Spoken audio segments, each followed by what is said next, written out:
Struggling with body image in adolescence is nothing new, but unlike earlier generations, teens today are faced with a near constant barrage of unrealistic, idealized images through social media. To learn how this hyper-saturated media environment is affecting them, I spoke with Dr. Gary Goldfield, a senior scientist at the CHEO Research Institute in Ottawa, who researches how physical activity, screen time, and other factors impact eating behaviors, weight, and mental health in children and youth. Gary, welcome to Healthy Teens. Hi, it's nice to be here, Nick. It's great to have you. And maybe just to start us off, you've written and authored many recent studies on the topic of social media use and body image. And a recent one you co-authored showed that almost 50% of adolescents are on social media for over 3 hours a day, and that 43% had moderate to severe psychological distress. That does seem like big numbers, but I'm curious, what is considered moderate or severe psychological distress? Could you tell us what that would look like? Yeah, sure. That's a really good question, Nick. One for parents to be mindful of. So moderate distress, you would see symptoms like sadness, lethargy, feeling withdrawn, not engaging with activities or not getting pleasure from activities that they used to get. Also sleep, could be disrupted appetite as well. So those are some signs to suggest that distress is becoming a problem. Right, got it.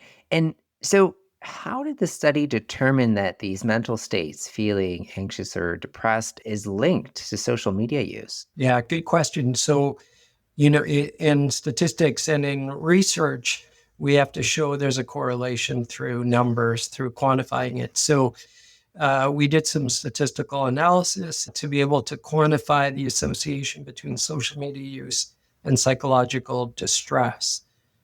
And we actually found that those who used what we called high use, which was more than 2 to 3 hours a day, were twice as likely to report that they were moderately or severely psychologically distressed. So really, there's the question of the amount of hours of time spent on a screen. And, we look at these big numbers and really it's half of all teens who are spending several hours a day on their phones, and a really good chunk of these young people who have, mental health symptoms. But do we know, are there teens who are at higher risk of negative mental health effects linked to social media use or other types of media use? Is this based on risk factors? Can you say more about that? Yeah, we definitely know it's an area less explored, but a bit more current. And that was one of the focal points of our study, was trying to see which types of teens with characteristics are more vulnerable to the harms of social media. And so our study found, like many other studies, one of the more robust findings is that younger teens are actually more negatively affected by the same amounts of social media as older teens or adults. And another finding often found in meta-analytic research that pools dozens and dozens of studies is that girls are more negatively affected by social media in terms of well-being and their psychological profiles. So differences based on age and then gender. And is there a way in which kind of our understanding of this effect can be explained? So why younger people, why girls or those identifying as girls would be more affected by screen time than other people? Yeah. I'll talk about girls in a minute, because I think it's important when we're studying teens to just talk about all of them for a minute. And then I'll talk a little bit about age and gender. So teens, rapid changes starting from puberty. And this is actually, I think, why the younger teens are more vulnerable. Sure. That's when puberty happens, 11 to 13 for girls and 13 to 15 for boys. And we think there are sort of two big buckets of vulnerabilities, biological and psychosocial. So the biological vulnerabilities will include puberty, as I mentioned, so rapid changes in hormones and physical and social change that may predispose children to mental health harms from different environmental exposures, including social media, and also brain development. The brain reward system, especially responses for social rewards. They've done neuroscience in the context of social media and the brain responses for a like that they see on social media on one of their posts is a stronger activation in the regions of the brain that control reward, the dopamine pathway. The responses are stronger than for food or money. So social reward at the biological level is very, very powerful. At the same time, in early adolescence, the stopping mechanisms, the parts of the brain, prefrontal cortex, that control regulation and impulse control and emotion regulation are far less developed. So in early adolescence, you have this imbalance of biological systems known as the dual systems theory. So that's the sort of biology and neurobiology, which I believe predisposes young teens for harm on social media. But you also have all the psychosocial vulnerabilities too. So we know early adolescence is a time when the need for social validation and social acceptance is higher than at any other period in one's life. But it's also coupled with a really high sensitivity to peer rejection or criticism. And we also know that body image plays the strongest role in self-esteem in adolescence. So all of these biological, psychosocial vulnerabilities are coming into play. Well, thank you for clarifying all this. And I can definitely grasp the complexity of physical changes happening with the brain getting older and wiser and all the social influences. And you mentioned you'd get back to girls and boys and how gender may come into play here. Yeah. So the other reliable finding in meta-analyses is, as you said, girls seem to be more affected than boys. And there hasn't been a ton of research to explore why, but there have been certainly a lot of hypotheses. And there is some evidence to show that, first of all, girls use social media more than boys. They also use it more for social reasons. Boys tend to use it a bit more for entertainment. Girls use it as a real vehicle to connect and to further relationships and to explore other profiles and how they may be different in terms of images as well and content. And girls spend a lot more time in curating their profile. So they're more invested in social media. I see. They also engage in more upward or negative social comparisons compared to boys, which leads to greater body image disturbance, which is a precursor to disordered eating patterns. Girls are also more cyberbullied than boys. Relational aggression is a bit more common among females, and social media is a haven for cyberbullying and relational aggression. People take liberties online that they would never do in person. And I think there's a lot of research, as one would expect, showing higher rates of being cyberbullied is associated with higher rates of anxiety and depression. Of course. Yeah. And this makes me wonder. So is there something specifically about social media that makes it so detrimental to not only mental health, but maybe more specifically body image and, how that impacts a young person's well-being and even happiness? Yeah, I think social media is unique in a bunch of different ways. First of all, they have a very personalized algorithm.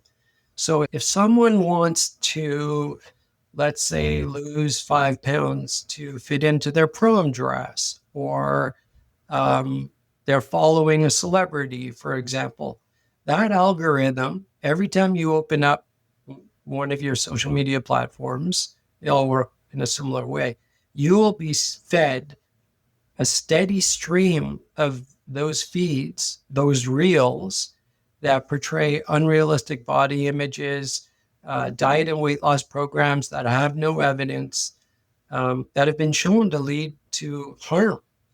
Back in the old days, pre-2008, pre-smartphone, the volume of exposure was not even comparable. Whatever you would see in a magazine or, perhaps watching TV, sitcoms on TV. But now you get exposed to unrealistic beauty images. Kid can scroll for 3-4 hours, be exposed to thousands of these images. And laboratory studies have shown even in a matter of minutes, when you bring these kids in, expose them often to their own social media reels, but also to pictures that they've selected, their body image gets worse in minutes. So you can imagine the cumulative impact of this daily exposure on body image. That is striking. Just to see, like in minutes, how this highly curated and high-speed content can get to you. But please keep going. I'm in shock here because this is quite significant to know that your mental health, your well-being can be affected by minutes when we know that young people are spending hours on social media. Yeah, I was really surprised. I discovered that meta-analysis of laboratory studies just not long ago. And it was just really notable, like, wow, this has an immediate effect that has to have a long-lasting effect with daily exposure.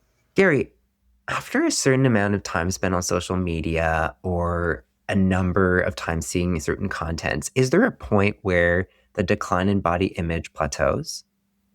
I mean, I don't think any of the experiments lasted more than an hour, but I think it was captured that there was kind of this dose response with greater exposure, body image kept getting worse. But no, that was a good question. I don't know if there was a ceiling of minutes. It was just buried in a whole bunch of findings. But for me, that really stuck out. Like, my God, they're exposed to maybe hundreds of images every day. Bring them in, expose them to more, and their body image gets worse in a matter of minutes. Like, wow.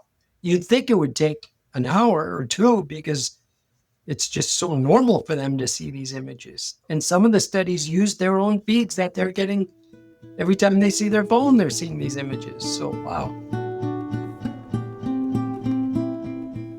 But I think getting back to the age thing too, I think younger youth also, they're less able to detect photo edited images, which are really prominent. So, a lot of people will take 50 selfies a day and only post the most flattering one and the most flattering light, or outright photo edited or beauty filtered. These beauty filters are pretty powerful. They can, markedly change one's appearance. So with exposure to all of these photo edited pictures, you probably don't need to be a psychologist to understand the harmful effect it has on one's body image through unhealthy or negative social comparisons. Yeah, and I guess a real disconnect between virtual, online, social media life and real in-person life.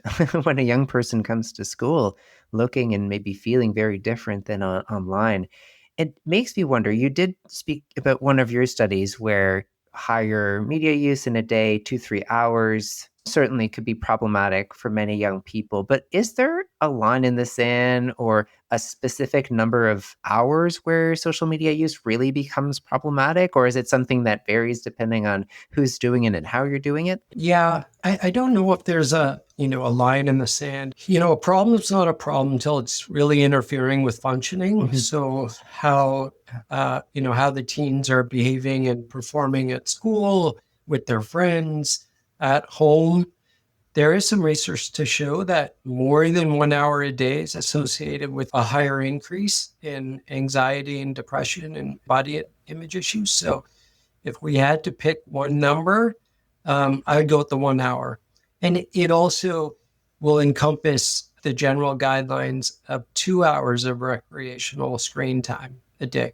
So that would allow kids to do 1 hour, which seems to have very little harm, and still give them an hour to play video games or watch some Netflix or whatever. Thank you. And I can see that, if you think of a school day where there is school activity during the day, there might be some homework. You want to promote and encourage some time with family, a family meal perhaps, and then fitting in enough hours of sleep, then the 1 to 2 hours, 1 hour social media, perhaps another hour of screen time. It does feel like it would be something reasonable to aim for.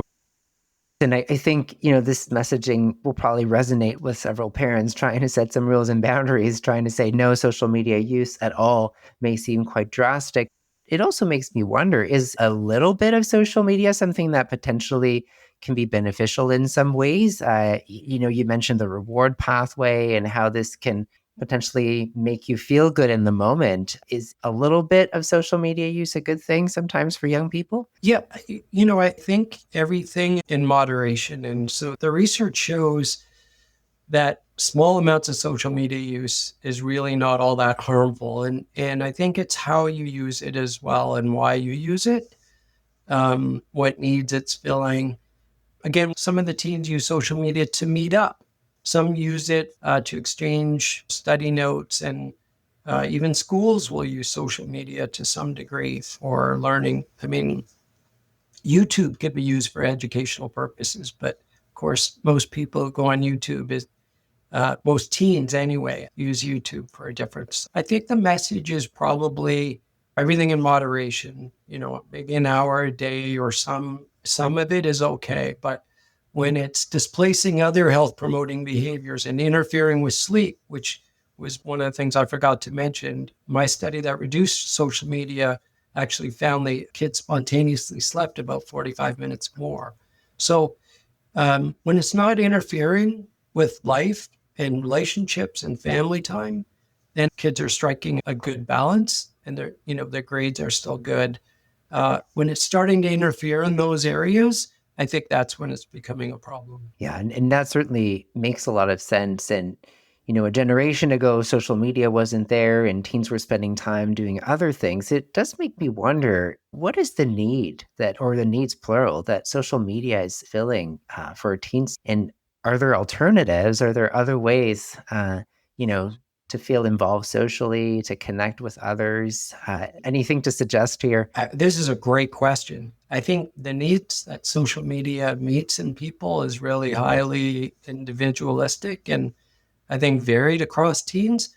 But this is a perfect question that parents can pose to youth who may, in their perception, be using it in problematic ways or excessive ways, or they're observing that it is interfering with other aspects of life. So this conversation can be a real gateway for them to explore with their teens fun and interesting alternatives, non-screen alternatives that are also more health promoting, that don't come with all the potential harms that social media does. Those conversations are delicate, but they're really necessary, and the earlier the better. And I think it's important for parents to be mindful that it's really a two-way discussion, and it's important to listen to the teens and try to explore where their passions may lie, what fun and enjoyable and healthy alternatives look like for them. It could be social, it could be music, it could be art, it could be organized activities. But I think it's really important that the youth have an active voice in selecting those non-screen alternatives. And then I think the parents have to really try to support the youth in getting those needs met and providing good access and support for those non-screen alternatives to be part of the solution. And it's important for parents to model behavior that's consistent with the sort of health behaviors they may be trying to promote. So if they're trying to get their child to use less social media, I think it's important that they're not on their phones a lot and, they model healthy non-screen activities as well. Absolutely. And we're talking about healthy choices and healthy lifestyle choices. And you mentioned in some of the alternative activities, sports or physical activity, when we think of body image more specifically in social media, is there something to say about physical activity in how it can help?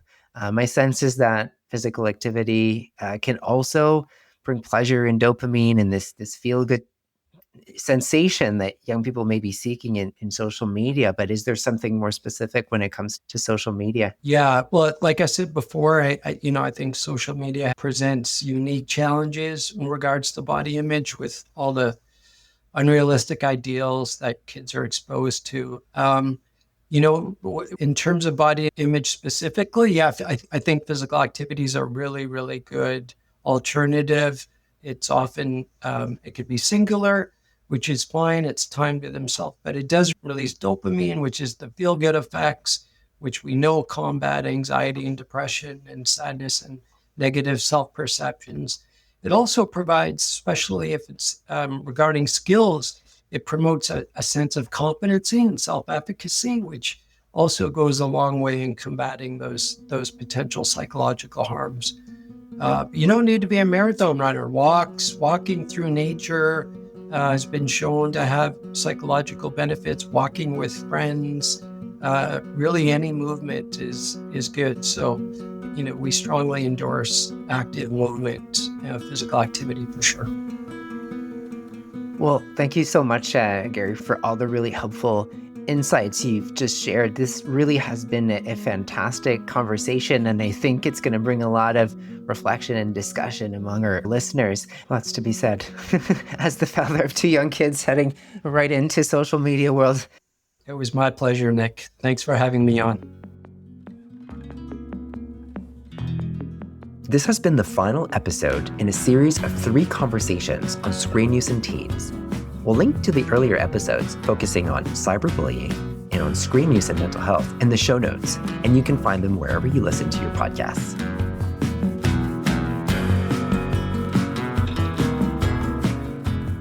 Healthy Teens is brought to you by the Canadian Paediatric Society. Today's episode was produced by Jen Briette. I'm Dr. Nicholas Chadi. If you like this episode, subscribe wherever you listen to your podcasts and share with a friend. Please send comments or ideas for future episodes to info@cps.ca with the subject line, Healthy Teens. Thanks for tuning in.